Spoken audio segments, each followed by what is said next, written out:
Hey, DJ.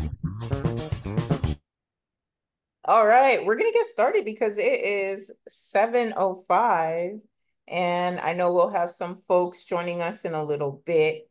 We're so excited to have you join us this evening for a No Limits Virtual Artist Talk number 2. We have a beautiful evening set out for us today, where our select artists will be speaking about the show, their processes, and their artwork in the show.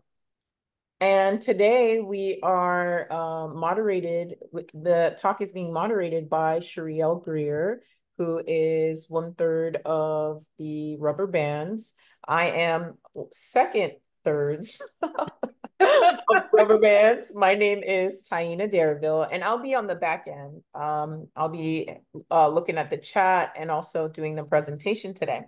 So, Rubber Bands is a 3-person collective. We started doing exhibitions, ekphrastic exhibitions, about 4 years ago. And this is our 4th iteration of creating a space where visual and literary arts come together. So we think it is an amazing time to speak to the artists and so that we can learn more about the process and what this show means to them. So I just want to shout out the Spady Cultural Heritage Museum for their work and for our space and for giving us the opportunity to show the work there.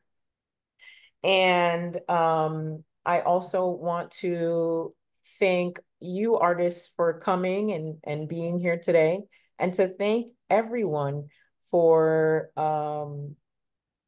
showing up. So without further ado, I am going to share the mic with Cherie, and I'm just gonna go off camera and let me stop talking. So thank Thank you, Taina, for that excellent welcome. And thank you all for tuning in. I'm excited. I see folks is steady trickling in. So, yeah, I'm excited for this talk. I'm always delighted by this work. This is our 4th year, our 4th iteration of this particular type of reciprocal ekphrastic. Cherie L. Greer, I'm a writer based in Tampa, Florida, originally from Milwaukee, Wisconsin. I'm also the founding director of Kitchen Table Literary Arts, which is an organization that showcases and supports the work of BIPOC women and femme-identified non-binary poets and writers. And so I see my work with rubber bands as a deepening of that work that I started with Kitchen Table, and also a broadening. And so I'm really I just feel really honored to be able to, one, be of service in this way and helping artists, particularly women artists that don't always get an opportunity to show their work in this way. And as a writer myself, understanding the excitement of literary artists who aren't often included in visual art spaces. So it's really dynamic show. If you haven't seen it, I hope you get a chance to. There will be some images on our Rubber Bands page. That's Rubber Bands Florida, so rubberbandsfl.com. And so let's get into the talk. I'm gonna go around and have each of the artists introduce themselves, like really, really briefly, like if your bio was a headline, because I want us to get to the actual work. So a quick introduction, and then one word, whatever is top of mind for how you, like, one word that describes how you felt or how you feel about being a part of this show. And so I'm going to start with, I'm going to pass it to Chris Friday. Good evening, everyone. Thank you for having me. I'm excited to be here. My name is Chris Friday. I'm a multidisciplinary artist, and I was born and raised in the county of Dade. That's the headline. All right. What word would you choose about being in this show? I would choose enlightening. All right. Word. Thank you. Thank you. Thank you. All right. Tony Burnett Lane, you introduce yourself to everybody, and then one word about being in this show. Unmute. I think you're muted there.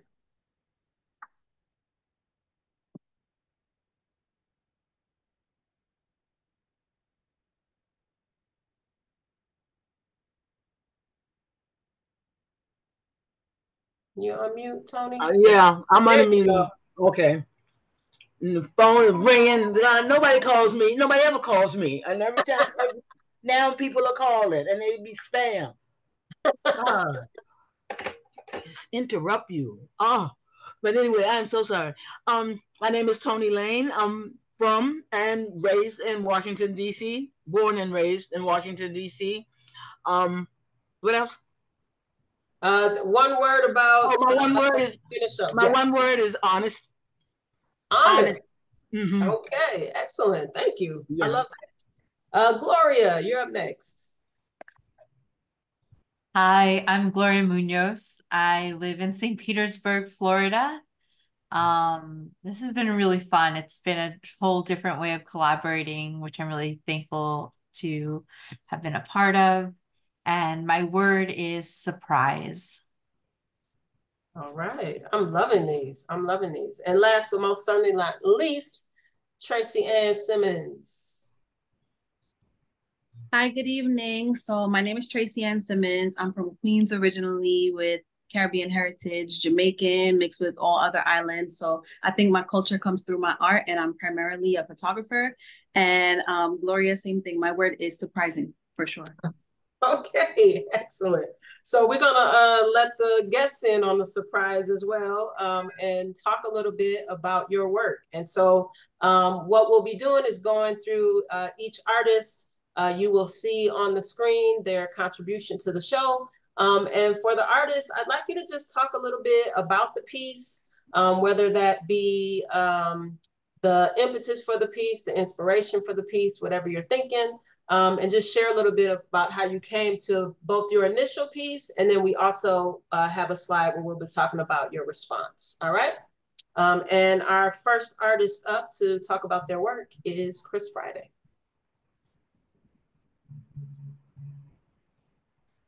Okay, so believe it or not, I have very simple thoughts that drive whatever work I'm creating, and I like to use the black body um, as a vehicle for saying whatever it is I need to say. And so I kind of think of it as like body language and how to use the body to speak to speak to people in a way that like everybody can understand, so to speak. Like even if you don't speak the same language, you can understand something based on how the body is being used. And so I think when I was reading, we were responding to just the like the write up, the exhibition narrative about what the show was going to be about, and freedom kept coming to me. That was one of the words that stood out in the exhibition narrative. And then I thought about just being a Black woman, and I have two daughters, and I always think about what it means to be free in a society where we're not necessarily free, and how to claim freedom on a daily basis. And for me, I'm still figuring that out for myself, but I'd like to think that I let my daughters kind of get away with a lot more than I would have when I was a kid. And so I'm actually kind of like following their lead in terms of like little things that we can do to perpetually gain freedom on a daily basis. And so small acts of rebellion is kind of based on that train of thought. And this is my daughter who um she was jumping in a puddle of water, and I took some pictures of her. She likes to splash around after it rains. But then I paired it with this idea of like, if the frame is what's containing us, then I want her body to exist outside and beyond the frame a little bit, so that like that ain't no limits thought would kind of be a little bit obvious in just how I handled the composition of the work. So yeah, simple thoughts, but yeah, that's it.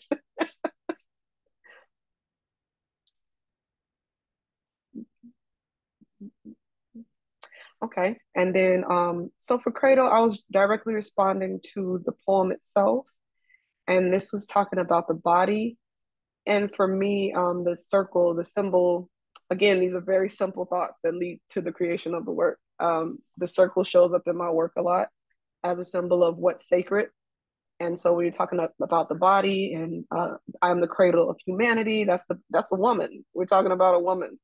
And so circles also to me represent the womb. And so in this particular framing and composition of the work, I just put my daughter, again, this is my older daughter, in the frame. And she's also like on the precipice of womanhood. And so she'll also be a cradle soon. She'll also be, in entering her childbearing years and things like that. So it was kind of those thoughts while creating this work, just you know, surrounding her, giving her body rest, surrounding that in a circle, which is sacred, and just what I would like for her body to experience, in this life, some kind of rest. I want for that to be sacred to her.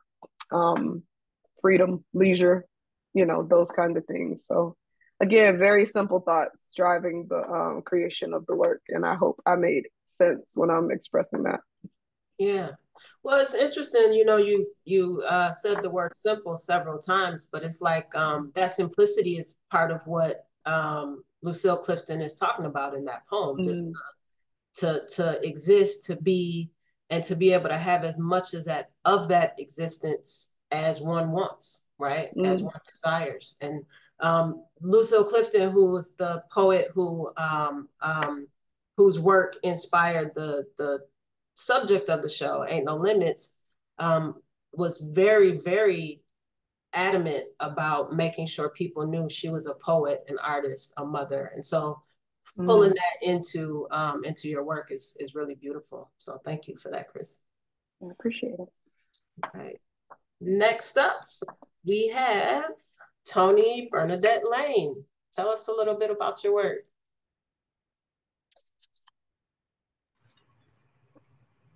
Can you hear me? Yes, we can. Okay. Mother's Orders. Mother's Orders was I'm tired of racism and there's all the stuff that goes with it. I'm just fed up. So when I was asked to do this poetry, I thought of, if Mother told you to do it, it would be done, because Mother had, clout.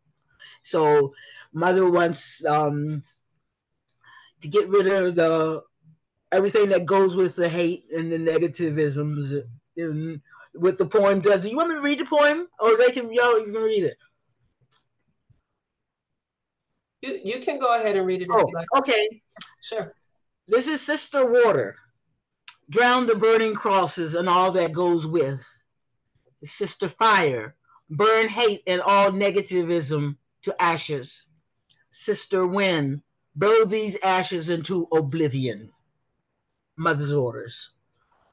And Mother Nature is what we have. So I use Mother as a way of, when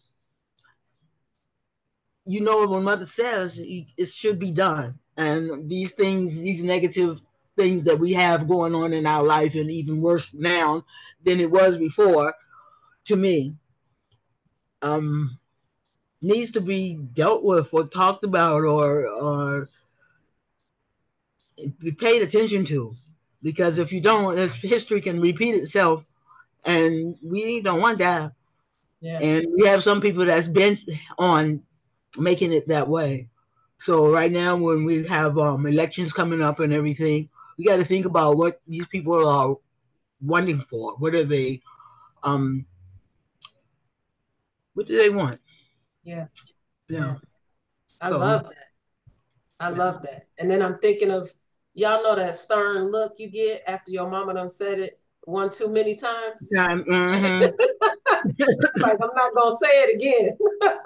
And I feel like we getting close to that part where mama ain't gonna say it again. I ain't gonna say it again. You should have learned by now.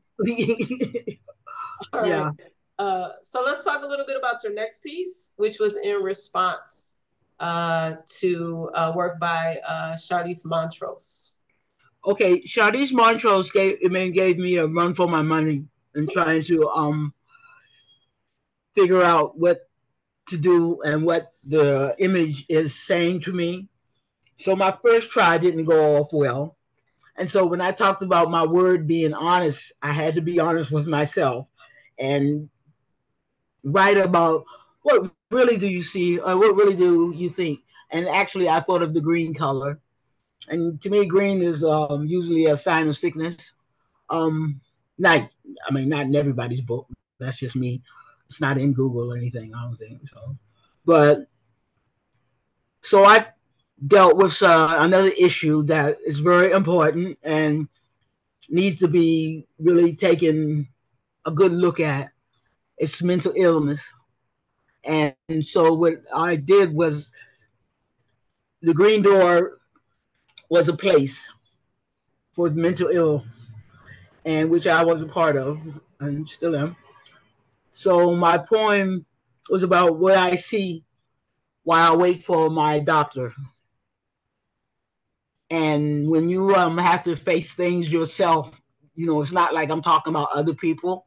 When I'm talking about the poem, I'm talking about myself too, which is it's a private thing, but it's something that needs to be talked about more. I think if people talked about mental illness more on their personal level, I think people start kind of get rid of the stigma, like because it's got such a bad stigma that we losing people by the hundreds. I'm gonna say, but I don't know how it is out there, but in DC, mental illness is a big deal, and yeah, that's what the poem is about. Yeah. That's what I got from the picture because it had these highways and byways and lines, and it was, the confusion was in it, but I had to pull it out. I had to really search myself to pull out the words that would that I feel will go with the piece of art. Mm-hmm. Mm-hmm. Excellent. And I was kind of stunned by how deep you dug to bring this out. And so I really appreciate you sharing that part of yourself with us for this show. I really appreciate that. Thank you. Okay, next up, my good friend, the amazing Gloria Munoz. Hey.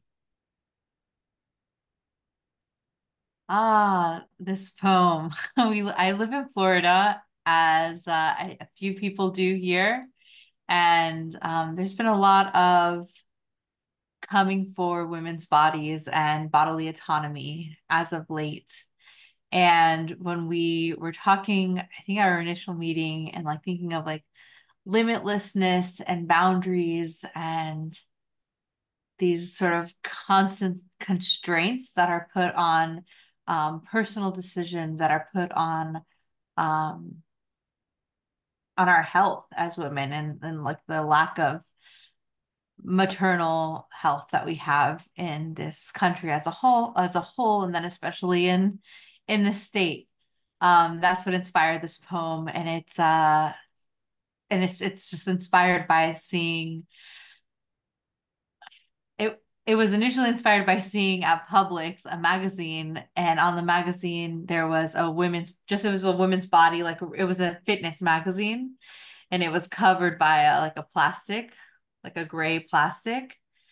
But then next door to it, there was a magazine with a weapon on it that rhymes with pun, and it was not covered by No a plastic. plastic cover. And I just looked at it and I was like, what is happening? And that was the impetus for like writing this and just thinking of the theme of this collaboration and this theme of like not having boundaries. So that's where I was coming from here. Oh, excellent. Drawing drawing into that political, I'm always sort of intrigued by the way the pendulum swings with some of this work, right? From deeply personal to political and all the spaces in between. So yeah, thank you for that. Thank you for that. All right. Let's talk about your response. I loved this artwork so much. And I'm sad when you said that the artists, like we're all split up, our teams are all split up, because I would have loved to have met Shauna. I was like blown away. Um, and again, limitlessness here and the body, like these were both such like bodily pieces for me. The first one, like, yeah, we're talking about politics and like social culture. But I'm also a mom, and I'm also all constantly thinking personally about like my space in the world, like, and what I'm leaving, what I'm showing younger people, what I'm teaching, what good, if any, I'm doing here. And this poem and this piece of artwork, like having this like gaze up, just I was like, there's hope, and then there's like this vastness in between. And of course, I thought of outer space because it also looked like a galaxy kind of painting to me of the face. So I love planetariums. So I just went from there. I just was like, I'm space, limitless, and then some sense of hope, even though I think, hope and existentialism live like side by side. So they're both doing their thing together. They're dance on this in this poem as well. Yeah. So as a fellow space nerd, as soon as I saw this, I was like, let's go. And so now that we're looking at it and we have the artist here, I do have a question. How would you read this? Where would you start? Can somebody start anywhere, or how It did can you start envision folks engaging with it? It can start anywhere. It's like in jam lines work. Like if you go from like, it's kind of like a hopscotch, you go top to the right, sweep over across, kind of like this, like wiping a glass almost, like reading across. Okay. But you can really read from anywhere. Yeah. Beautiful.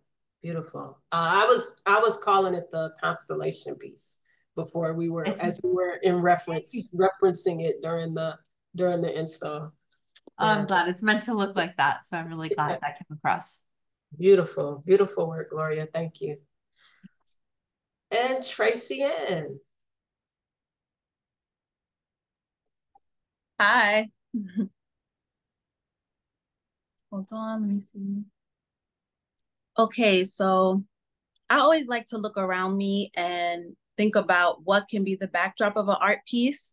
So that was some insulation that I saved from my bulk trash. And in thinking about so many different lines of the poems, which is why I like put a remix of a story that I made of basically quotes from Adrienne Marie Brown and Lucille Clifton in a flow that made sense to me at the time is, partnered with this piece.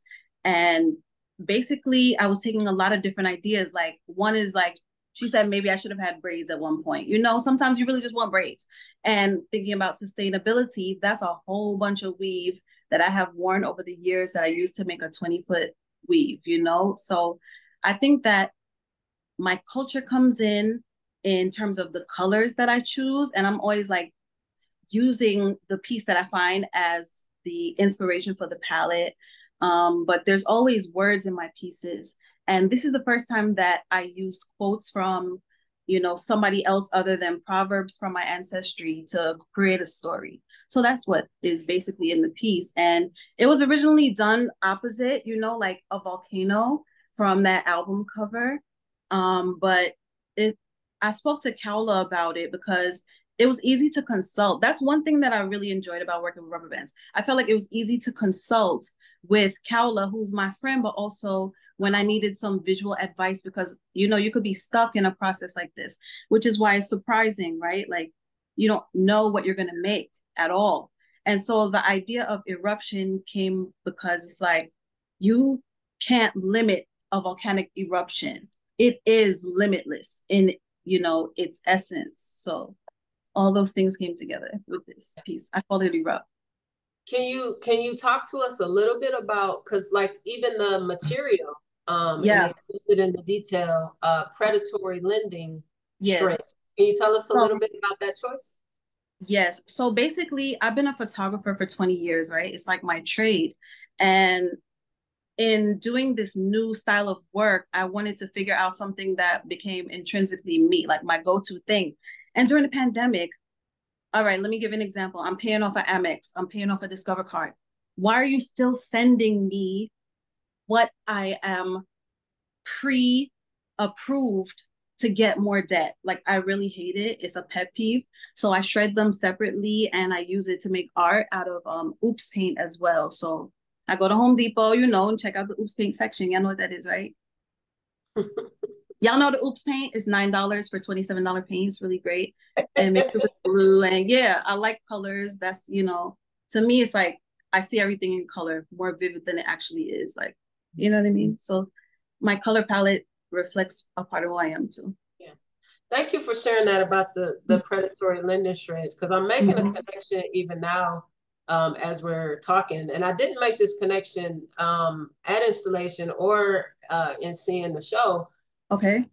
We're told to have limits, right? Whenever like people, especially in terms of class, we're told like, oh, you want to buy a house, then stop buying so many lattes from Starbucks. And we're supposed to have limits, but yet they want to kind of entrench us in unlimited debt. Like ain't no limit to what capitalism can get, but there's supposed to be limits to what we can get. And so I was curious about the choice of material and then putting that together. Yep, avocado toast. Don't buy so much avocado toast. Okay. To buy a 500,000 2-bedroom house, right?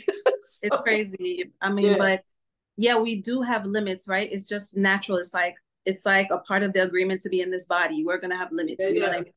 We stuck on this planet. You can't jump and be off it, right? So we do have limits, but to explore limitness in like a cerebral way, it was just surprising. It was surprising.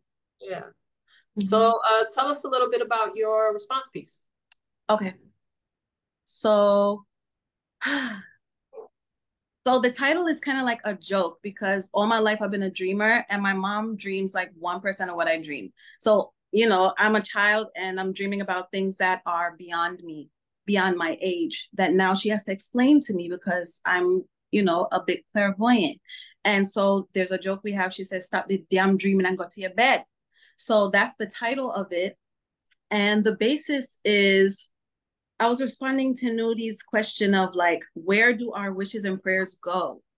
Like, where are they going? Okay, so yes, I'm praying for this and I'm praying for that, but who is receiving that? Because there's also a theory that like sound never ends. So it's going to a lot of different places, but is it going like where we want it to go? So I saw these clocks on sale because I'm a shopper and they were $3.50. My mom said, stop telling people how much stuff is, but it's $3.50 and then you can be so creative. You don't have to buy expensive stuff. You know what I mean? And I started doing collages of things that I connected to ancestrally. And then I set them to like ancestral time zones, which my 4 major ancestral time zones are Jamaica, Scotland, Nigeria, Ethiopia. So that's the idea. And I separated the males from the females, but they're just clock collages set to the destinations that I wish my prayers would go. All right, wonderful, wonderful. And it's sustainable again, because that's like pieces from my old studio that I painted in a bizarre way so it would feel like a dream. That's why there's like pillows on the floor. It's like you're looking into a dream. And I put my ancestral names backwards because it's just, you don't always see things all the way clearly in a dream. There might be some confusion. So I incorporated that. Wonderful, wonderful. Thank you so much. And thank you to all the artists for contributing such dynamic work to the show. Like everything was just beautiful and compelling. So really thankful for that. So we're going to move into the kind of panel discussion portion of our time together. I have a few prepared questions, but I do want to invite folks who are tuning in. If you have questions, you can drop them in the chat. Taina is going to be sort of keeping an eye on the chat, and then we'll be moving into a Q&A a little bit after my prepared questions. But anything you want to drop in the chat, I'm like a Zoom OG, so I'm going to also keep an eye on the chat, and I'll be able to pull in some of those questions as we talk too. All right. So if you got any questions, you can go ahead and drop them while we're talking. I want to open us up with, so the thing about this show is it is by invitation only. So we don't put out a submission call. And that leads to a lot of long ass meetings. But what it does is it gives us an opportunity to invite artists to be a part of this thing. So what I would like, and anybody can start, thinking about when you got that first invitation and like our first kind of Zoom meetings to talk about the show, how would you like compare and contrast your initial thoughts about what the show was going to be and how it was going to go versus like what you know now? So if you were to think about your first impressions to, you know, where you're sitting now with how the show went and your process and being a part of it. Who'd like to start? Thank you, Chris. Okay. So I would say that I didn't have any expectations when I got the invitation. I'm always happy to work. So I guess that was the energy that I went into it with. And so when the emails started coming about how to actually do the collaboration with the poets, and we didn't get to meet each other, we didn't get to like talk and have conversations about the meaning of the work. I was so interested in that way of working. But we were also, again, just in dialogue, even though we couldn't get the explanation for what anything meant. And so my word for the exhibition was enlightening because I think I'm always interested in just alternative ways of models of exhibition making. And so to be a part of one that I thought was handled just so beautifully, and then the final product was an amazingly curated show that I mean, my mouth dropped when I saw, you know, how well the show, everything was just beautiful.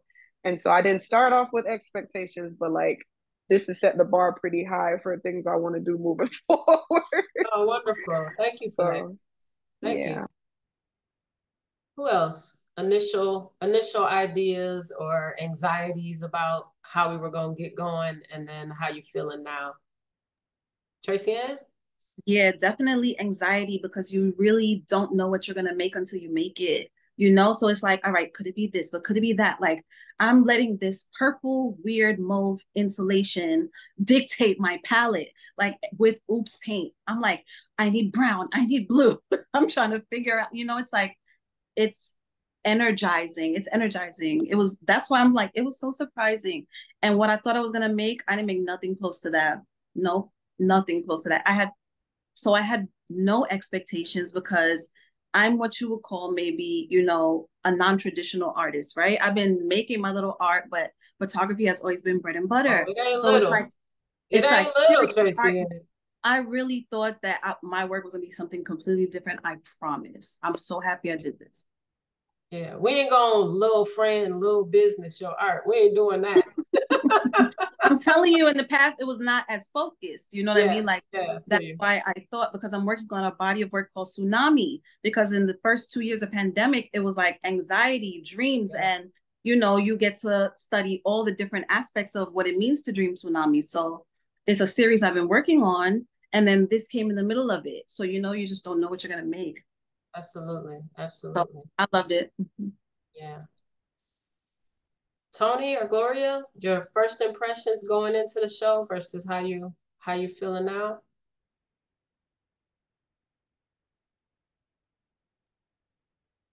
I'll jump in, Tony. I'm not sure if you wanted to jump in. Okay. Or if you want to. Well, when I first got the letter, I had a problem with figuring out what the word meant. It's pronounce it again. Ekphrastic.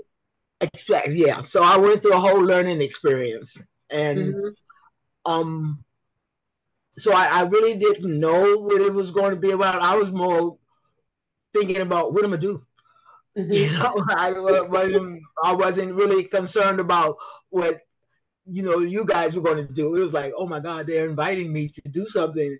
Yes, you know, so I didn't have many high expectations. You know, I just thought this is a cool opportunity to exhibit my work, you know, especially my written work, because I don't share that much as I show my other art.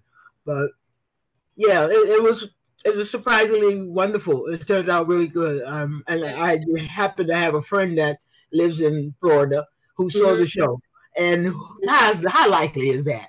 Here I get this phone call, the night of the show, and here is Ramona. Yeah, yeah, So Dr. it LaRoche. was Dr. LaRoche, yeah. Yeah, So yeah, it was a very um surprising. I yeah, could say it was a surprising thing because here we are, yeah, after all yeah. that, all we went through trying to figure out how do I be a part of this cool organization here in Florida. Wow. So Yeah. I appreciated the opportunity to travel. I mean, not physically, but But you the know what I work. mean. I got a Yeah, I chance to feel you. travel. So that's a Thank really good, very good. Yeah. thank you, So Tony. I really appreciate that learning aspect of it. Which I think each year we're learning more and more about the process and how it works and what's possible with it too. mm-hmm. So an ekphrastic, for those of you who aren't familiar, traditionally is written work in response to a visual work. And so to do it reciprocally, like we have, but also anonymously, where you don't get to discuss what you're Mm-hmm. getting, adds a little extra challenge to it. And we'll talk a little bit about that in a minute. But Gloria, how about first impressions versus where you're sitting now? My word, like Tracy Ann was surprise or like surprising because I didn't know what to expect. I feel like like anything Cherie has ever asked me to do, I'm like, yes, it's gonna be good. But I didn't realize how much fun this would be. And I'm a Virgo, I'm a planner. I like to like sprawl out plans and like, I have this like window I like hang all these post-its on when I'm mapping something out. And I kind of love not having information of the art, like of the artist, or having that like the full artist statement or explanation. Yeah.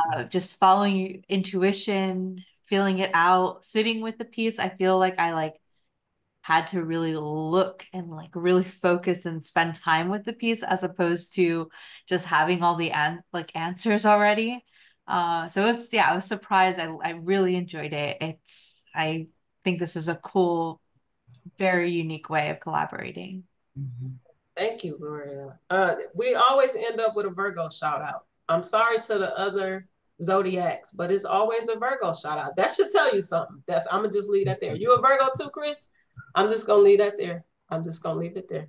All right. So, as some of the artists are already kind of saying, like, clearly this is a different way of working, or a way of working that you maybe not have experienced before. So my next question is, I'd love for you to talk a little bit about how the process of the show or participating in the show, how did it challenge or complement your creative practice already? So in what ways did it challenge you to work in this way?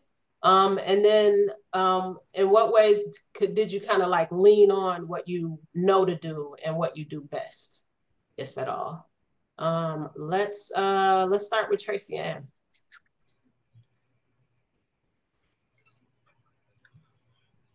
Well, I could tell you that I leaned into my pointillism because I thought that the entire thing would be, pointillism, some magnificent, array of colors. Okay, yes, but no, that's not what it was. It ended up helping me with my composition.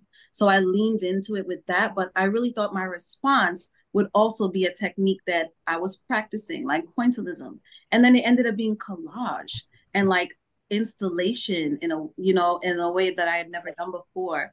And not to mention like showing in a museum. Like, it's the Spady Museum, y'all. Like, that's exciting. You know what I mean? I'm not only saying that because I'm the museum assistant. However, I'm just saying it's exciting that it's my first museum show and I was challenged in this way. Like I will be forever grateful for leaning into working in this way where you have less control. You can't just map things out and follow a road. So I really enjoy that. And I mean, that's why y'all are called rubber bands though. Like I feel stretched. Thank you for my stretching. I feel stretched. I do. Excellent. How about you, Tony? How was doing the work of this show different from like how you usually work? Well, how I usually work, I like. Can you hear me?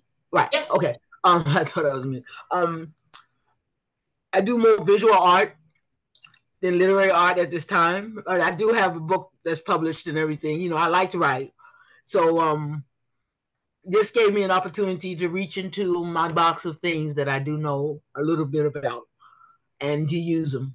So I was happy to have the opportunity to reach into that bag and realized, oh, that's not bad, Tony. You did okay. Even though it's there, even if you don't use it much, but I wasn't given an opportunity, and you guys gave me an opportunity to express myself in a poetic way, and that was a good thing for me. That was good. I appreciated it. I appreciated the challenge.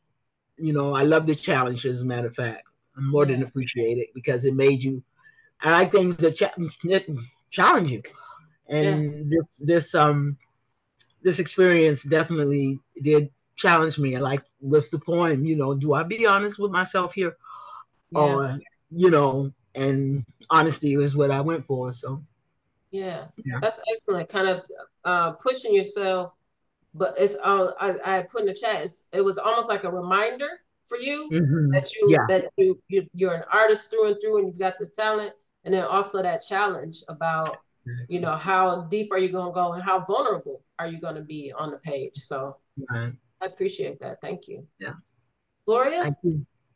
how did this process challenge or complement the way you usually work?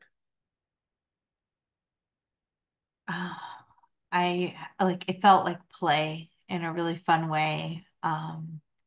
In the pandemic, I was not wanting to write at all. Like I felt just like stuck. Like I would read. I'd write like a couple lines here, a couple lines there. Um, and I don't know if there was like this like extreme like I don't know if it was like anxiety or building up like what writing was for me during that time. It just felt hard to Mm, make work. And then this felt just very fun. So I think it reminded me of like how fun art making is and collaborating is and writing, even when it's sad poetry, which is my what I do. Even when it's work that feels somewhat like intense, it's still like it comes from a place of like imagining and hopefulness. And I love again, like Shauna's piece, like it really just like sitting with it and looking at it and knowing nothing about it, but seeing just like, okay, like what we all observe, like through our senses as human beings, like taking that in, mulling it over, and knowing that somebody who's going to visit this exhibit is going to look at these two pieces next to each other and have to make their own connections because they're not going to have me, they're not going to have somebody explaining, yeah. like, this is where I came from, they're going to just like jump in there and have fun. And yeah, that was for me, it was a challenge just from coming out of the space Yeah. of like time that we've been in, the time warp that we've all been in. But it was reminding me of like, oh, this is why I like doing this. It's fun. Yeah, yeah. That's really cool too, because that sense of play is sort of reflected in the way the show is installed and curated. So one of the things we talked about early on in years like 1 and 2, I think, was just how to arrange the work. And so, of course, one of the easy things you can go to and say, oh, well, we'll just put stuff together so folks can be like, oh, this is in response to this. But then we found that by placing them, like curating it as if the work was coming from 10 different artists, 8 different artists, what we ended up doing is creating this experience where, because and we'll talk about this at the curator talk at the end of the show in July, but folks are like zipping and zigzagging through this show, like going back and forth and trying to figure it out and finding clues, and so it feels almost like a puzzle, which is a type of game. So I appreciate lifting up that idea of play. So thank you, Gloria. Chris, how did this process complement and or challenge the way you usually work? So I would say that usually I work very, very large, and I believe we had size constraints that we had to stay within, and so I was like, oh wow, okay. Um, and so I think, when you're working larger, you don't have to work as hard to get a message across. And so I think I tried to figure out, like it challenged me to figure out how to say something meaningful with body language without leaning on scale to make a point. And so that was very useful. And I found myself being stretched to do smaller works more often now, especially this year. Yeah. I've been doing a lot of smaller works. And so I'm grateful for the opportunity to kind of just explore that. And if it wasn't great, it'll be great next time. You know what I mean? But I'm really grateful for the chance to experiment, to play with it a little bit, to see how it comes across, to get some feedback on that, and then move forward, doing things differently. Yeah. Thank you, Chris. Your pieces as they exist in the show, because they're small, and I think, even smaller than I expected personally, but they give these like little moments of like quiet and kind of introspective reflection amidst some of the larger or brighter pieces. And it's just really beautiful because we associate some of the more quiet pieces with the literary art, which is you are standing there quietly reading it to yourself. But those pieces had that same quality of like, stand here for a second, and it would, it's at you take it, you can take it all in one focused movement, and think about those intricacies or what it's saying. So that it just really, really worked. So I'm just gonna say all praise to the curatorial team because Oh, the pieces are that just matters so no, much. the pieces are good. Pieces are so, so good. Okay. So my next question, and this is probably, we get different answers and we ask this each time. What was the most challenging part? What was the hardest part about this process? What was the most difficult part of this process? I'm always interested in hearing this. Chris, Chris is like, oh, I'm about to tell you. So let me unmute now. Because I'm Virgo, I don't do well with vagueness. I can follow instructions. So if you tell me exactly what you want, I can do it for you. But oh my God, giving me freedom, what do I do with that? I have no idea. So, that was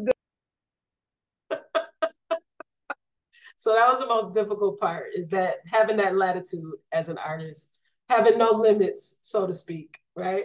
And so I'm thinking, like, we're giving you a poem, we're giving you the statement, like, as a torch to help you light your way. And Chris is like, nah. It was like, I don't get to talk to the artist, like, for real. I don't get to talk to the poet, so I can make sure that what I'm doing, like, for real, like, it was. But again, I appreciate it because that's that stretching, that flexibility, that's important. Yeah. And so even if I wasn't used to it this time, I think, it'll prepare me for whenever I have to do it again in the future. Yeah. And I caught the clip of that phrase, make sure you get it right. That's that's a lot of what drives the Virgo ethos, is I want to make sure I get this right. Tracy Ann, what was the most difficult part for you?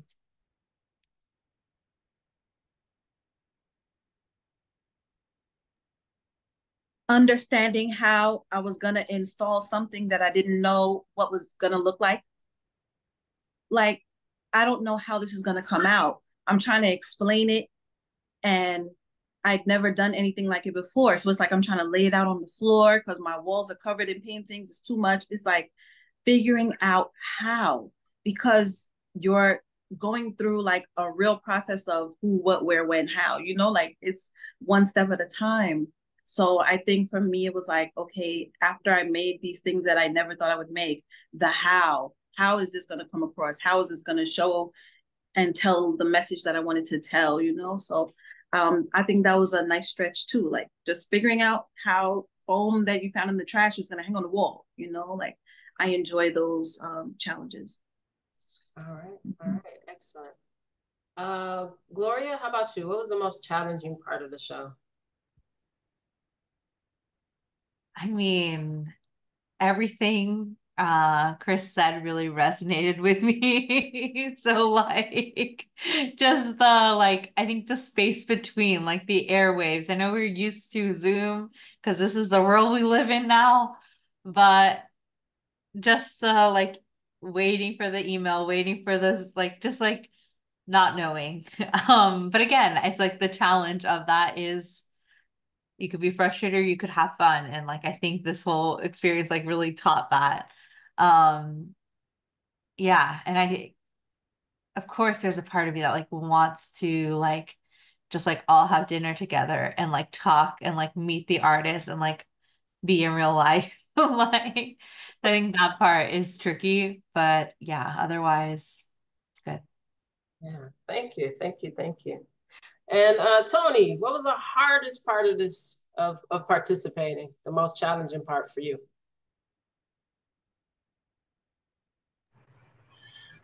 The most challenging part of this experience was understanding the email, the first one, Mm-hmm.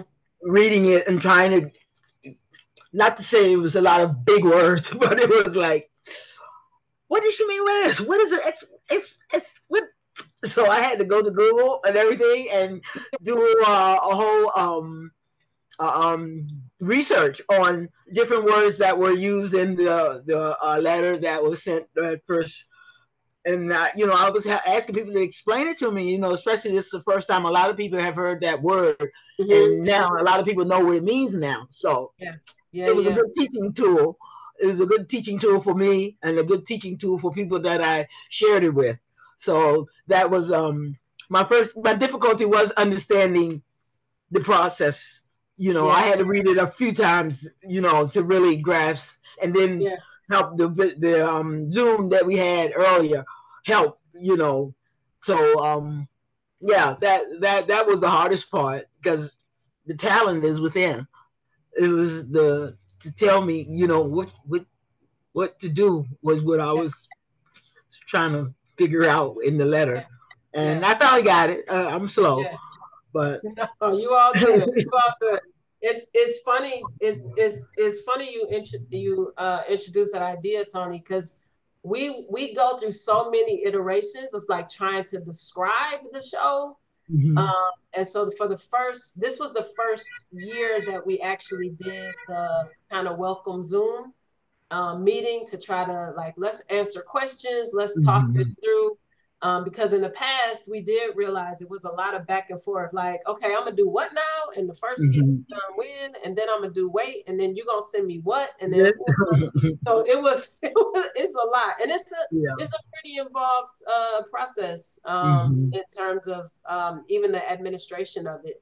And so Taina just does an excellent job of keeping all those moving parts together and Mhm. keeping us on schedule and on point. We have the most ridiculous Google Doc you have ever seen in terms of organizing and Mhm.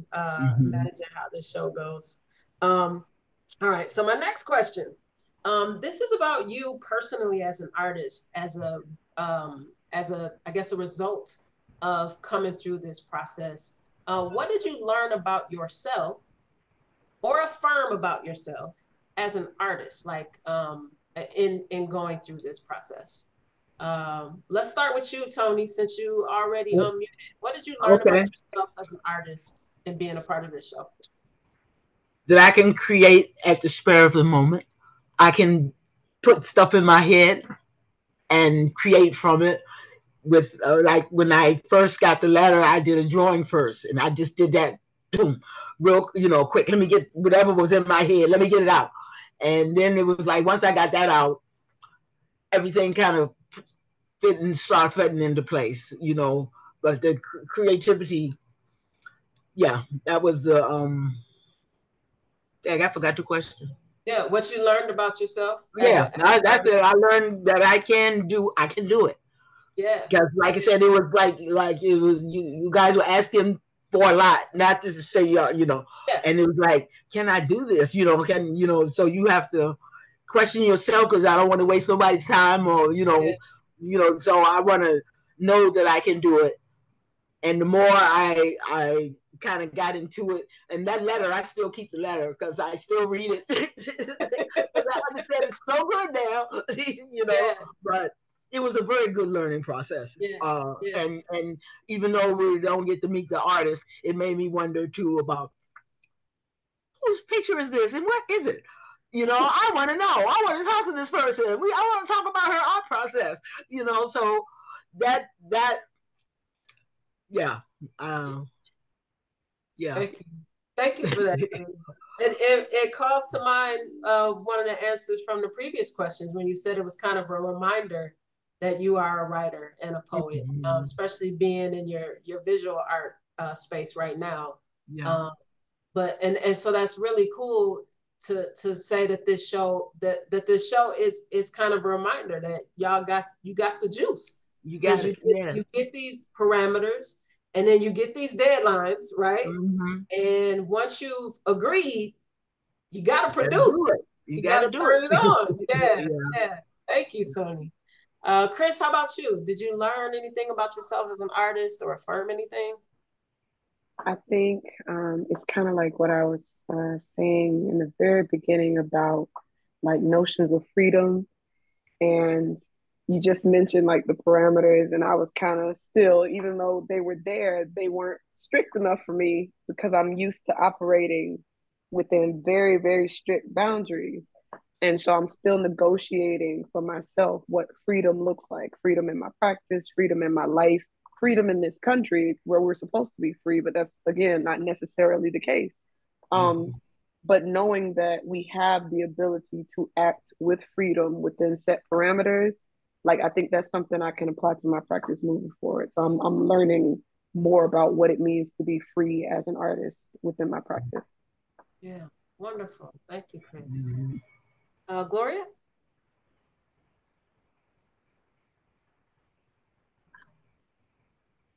Think just like the joy of experimentation. It like took me I used to collaborate a lot with musicians as a poet when I started out writing poetry, and I just like remembered having like no fear about it as a teenager, just being like, oh, all right, Yeah.